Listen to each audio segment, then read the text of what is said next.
sahabat yang ada di manapun berada di sosial media, khususnya teman-teman warga Sekapo yang luar biasa. Jadi ini kaitan dengan adanya kegiatan semalam, ada public hearing atau musdes khusus rame-rame di Sekapo, ya ada, dan itu bagian daripada demokrasi, patut kita menghargai karena kita memang di era demokrasi.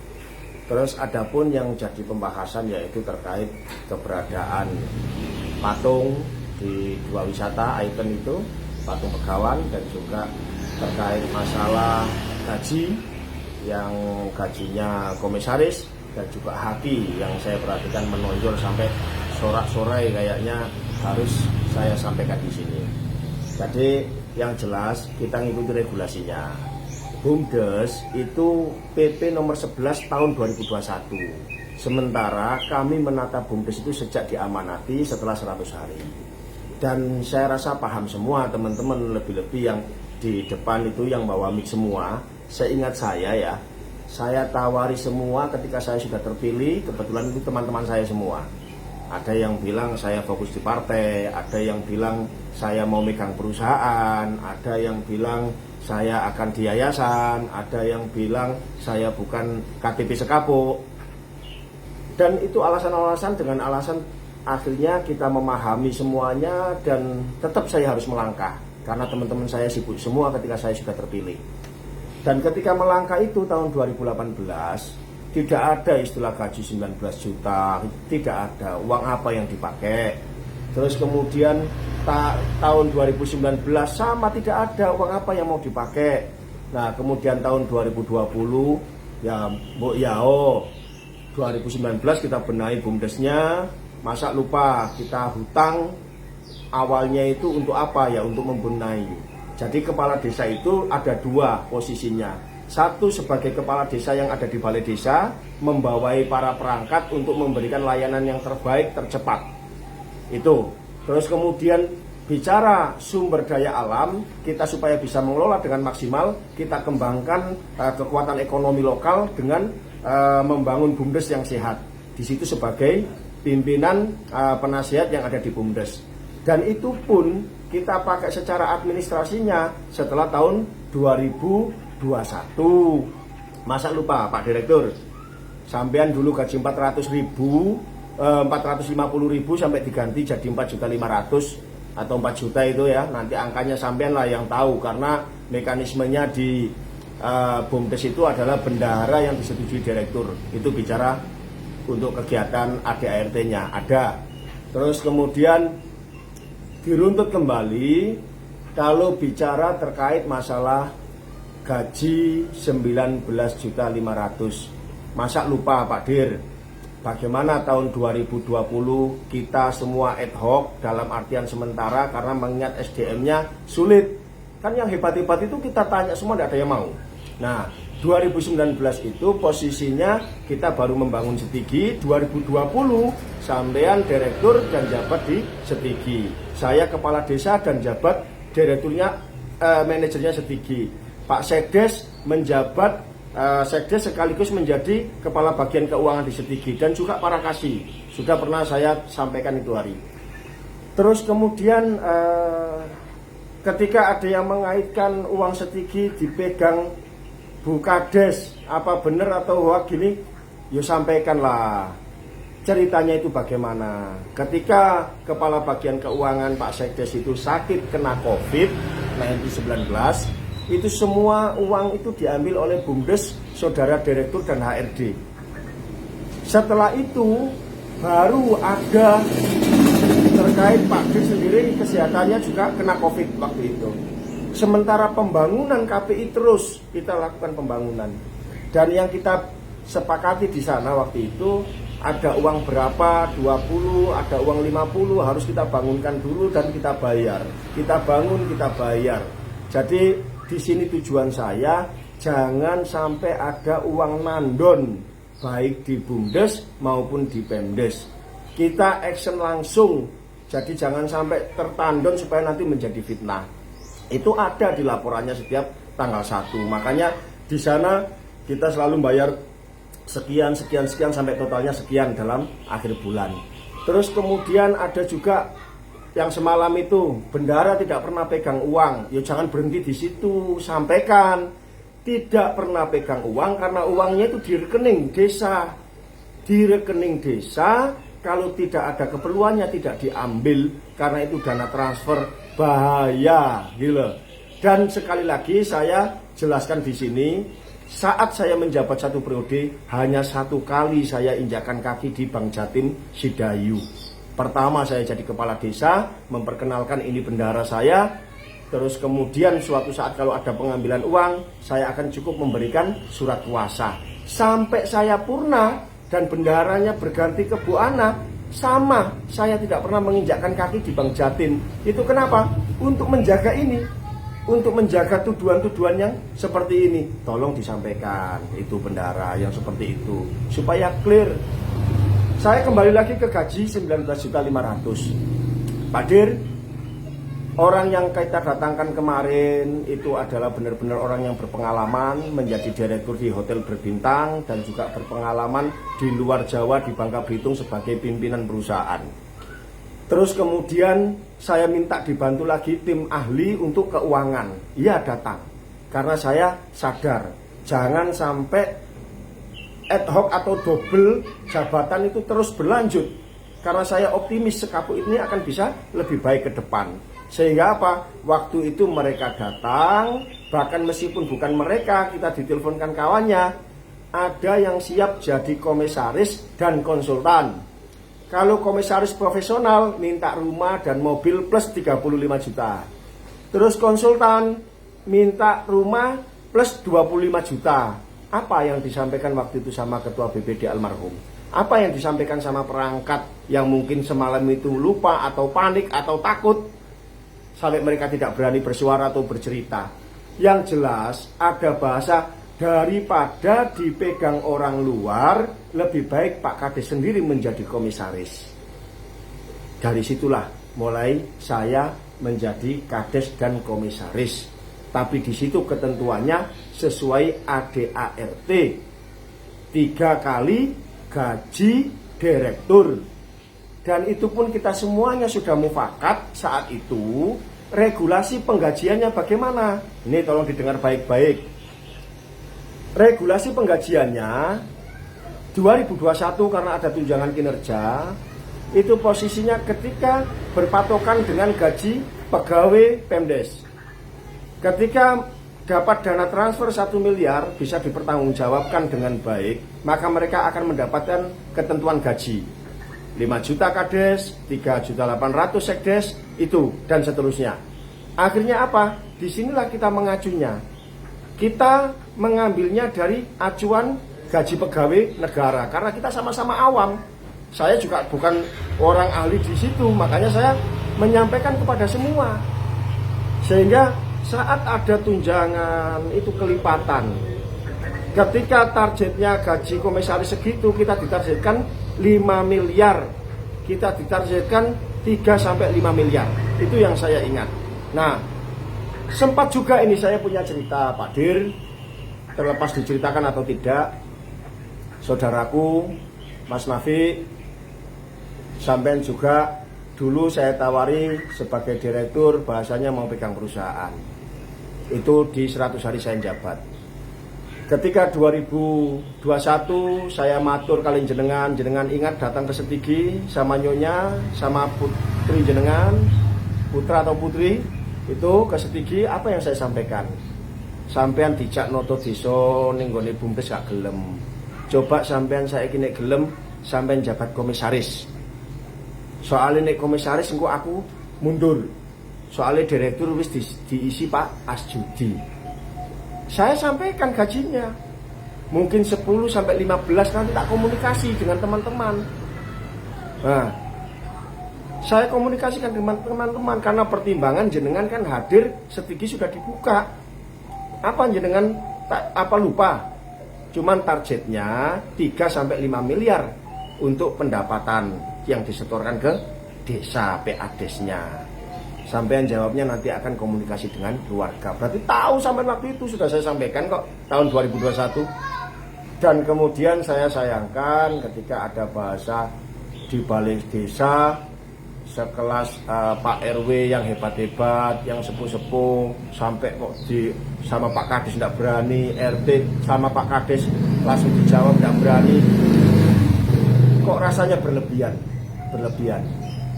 Terus saya ngomong di sini hanya seperti ini karena apa? Semalam saya itu nunggu Pak di luar sampai selesai acaranya. Saya juga ngobrol dengan ya beberapa teman yang di luar sini di teras. Saya tidak ada panggilan. Saya mendekat nanti dianggap saya ini mencoba memprovokasi karena posisinya saya tidak diundang. Karena waktu itu ya jujur saya juga berharap untuk saya bisa ketemu langsung. Saya kangen dengan teman-teman saya yang mengusulkan apa aspirasinya itu. Terus ada lagi nih Pak Ridwan, masa lupa Pak Ridwan, gimana kabarnya? Sampai nih bolak-balik diomongi Pak Ridwan. Setigi lu dibangun mulai kapan? Kok sampai nyebut Epen 6 tahun mana dibaleni mana? Loro ati opo sampean? Tak sayangkan lah, masa orang sekapuk tuh sampai nyusun belani aku. Istilahnya bantu bagaimana memperjuangkan, bantu bagaimana saya bisa terpilih. Saya lebih tidak mau awalnya Pak. Terus kemudian sampean ngomongnya kok 6 tahun. 6 tahun bagaimana? Mau setigi tanggal 1 Januari 2020. Oh sama hitung. Itu pun yang jabat direktur etoknya itu saya awalnya, manajernya. Setelah 1 tahun 2021 baru Epen. Itu pun tolong Pak Direktur, sudah minta lo Epen diganti berkali-kali. Sampean belum bisa mencarikan, saya juga belum bisa mencarikan. Tidak ada yang melamar di manajer Setigi. Jadi jangan diputar balik. Terus kemudian cerita itu jangan setengah, akhirnya jadi masalah. Saya sudah selesai per 12 Desember 2023. Monggo dilanjutkan, semoga tambah baik desa ini. Terus kemudian masalah apalagi yang belum tadi itu, Haki itu saya berharap kita mengacu waktu itu ketika undang-undang Haki yang kita pelajari bersama, diskusi dengan tim, itu kan ada angka 30%. Tapi saya bicara apa? Terlalu kalau untuk desa. Kita bikin 10% dari modal yang terkumpul ataupun inovasinya. Sehingga ada angka itu. Jumlah 153 atau berapa, itu jenengan kok yang prosentasenya saya enggak tahu. Pokoknya intinya saya sampaikan itu. Terus kemudian tujuan saya apa? Agar nanti pemimpin ke depan berlomba-lomba punya inovasi, membangun desa ini, membuka istilahnya peluang-peluang baru, gagasan-gagasan baru, karena kita memberikan reward itu. Jadi tidak seribet yang ini itu dan ada di ADART. Jadi posisinya waktu itu terus terang, saya juga jujur apa adanya menyampaikan, nanti bisa dikoreksi. Dan saya sepakat dengan yang saya sampaikan itu hari, tolong kita audit. Terakhir kita audit itu 2021. Mungkin cukup 2021 sampai 2023 purna ini. Sekaligus laporan jenengan Pak Dir. Terus kemudian kalau mau diaudit sejak saya menjabat lagi diulang enggak apa-apa. Kan juga ada pembanding kita. Punya audit 2021, 2020, 2019 itu ada auditnya, nanti tinggal dibandingkan saja. Jadi kalau saya bersyukur di sana supaya gamblang dan ayolah dibangun bareng-bareng desa ini, saya bantu sebagai masyarakat. Itu pun kalau jenengan mau. Kalau ndak mau ya ndak apa-apa, saya cuma mendoakan saja. Silakan dibangun, silakan ditata, silakan dibenahi. Tapi jangan ada berita kayak ini lagi satu ini, kayak ndak kenal saya, kalau ketemu saya yo enak, senyumnya ramah, Pak Sulaiman. Nggak ada Pak Sulaiman yang neror-neror saya, neror siapa? Kalau memang ada warga Sekapuk sesama warga mereka, mungkin yang menanya itu tahu langsung bagaimana sakitnya kami. Jadi tadi pagi aja saya didatangi sama ibu saya, sampai nangis-nangis di pasar, katanya saya ini bermasalah atau bagaimana. Ya itulah dampak daripada semuanya ini, tapi konsekuensi saya. Dan mirisnya di sana katanya saya membawa asetnya desa, saya korupsi, Masa ndak ingat sampean 2018 punya apa? Saya punya pengalaman 2018. Saya punya mobil R3, saya taruh di balai desa, ada konferensi kepala desa di ujung Pangka, saya digurau sama teman sesama kades karena waktu kehujanan ini. Pak Kades Sekapuk percaya saya sakti karena biasa langganan banjir. Jadi aman itu biar kena hujan-hujan. Coba bayangkan itu tahun 2018. Padahal saya ada mobil pribadi saya taruh di balai desa tapi dijadikan siaga. Ya mungkin yang lainnya tahulah kalau mobil putih R3 itu W456 itu belum pernah saya jual ke pemerintahan. Jadi sekaligus menjawab Pak Ridwan, jangan berlebihan lah. Rezeki itu Tuhan yang menganugerahkan. Jangan bilang ini dulu begini biasa, ini dulu biasa. Kita ndak tahu Pak. Sampai ngerti, saya jabet ini berapa mobil saya. Terus sekarang saat ini tinggal sisa berapa? Bukan bertambah. Mobil 7 tinggal 3 4. Nah, terus sampai tahu tanah kaplingan yang saya lego berapa? Tanah saya sebelum saya jabat jadi kades sudah beli, kemudian saya jual. Jadi sampai tahu bagaimana saya coba mengajukan di perbankan. Kita ini nggak usah itu namanya tuduhan Pak, tuduhan. Seolah-olah saya ini rumah magrong-magrong gini. Sudah diceritakan gitu kok kronologinya bagaimana. Kita ndak mau atau kesenangan beli tanah itu Pak. Itu BPD juga ngerti prosesnya. Yang megang lelang selama 1 tahun, kenapa ndak laku-laku itu tanah? Sampai akhirnya yang punya tanah ndak terima, belum lunas kok sudah dibangun puskesmas. Jadi ya karena memang ini penyeimbang saja. Jangan sampai nanti hanya satu sisi dan seolah-olah saya ini pesakitan. Saya ini posisinya bukan berarti kok membenarkan tuduhan-tuduhan Anda, tapi yang jelas supaya clear, saya tidak menyalahkan jenengan-jenengan semua. Karena jenengan-jenengan semua orang sibuk dan tidak akan mungkin perjalanan 6 tahun kemudian bisa diketahui dengan 1 bulan sampai ngapalkan data. Jadi ya komunikasi saja yang baik. Terkait dengan patung kan sudah sampean bongkar, nggih monggo dibongkar, enggak apa-apa, yang penting menjadikan bahagia daripada katanya ustadznya itu patung enggak berguna, enggak manfaat, orang tambah sengsara. Ya terserah, saya minta maaf karena sudah membuat sengsara, tapi paling tidak sampean tahu historinya.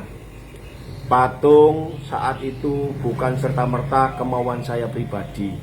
Patung itu setelah ada peristiwa. Jadi setelah deklarasi desa miliarder, setelah 2020 punya wisata, saat deklarasi desa miliarder belum ada patungnya. Patung itu muncul kenceng mau kita bikin itu belum menunjuk saya, tapi posisinya karena ada naskah bahasa daerah kelas 5 dan kelas 4. Itu menceritakan tentang Setigi. Dibangun tanggal berapa, dibangun di mana, kemudian edukasinya apa saja. Dan yang paling kita tidak nyaman ada pertanyaan satu. Setigi dibangun oleh A. Pemkab Gresik, B. Dinas Pariwisata Gresik, C. BPN, D. Dinas Pendapatan Daerah. Yang E tidak ada. Dan di situ tidak ada menjelaskan dibangun oleh Pemdes Sekapuk, dibangun swadaya warga, tidak ada. Sehingga kita tergelitik ini ada mencoba desain seolah-olah menyimpangkan sejarah.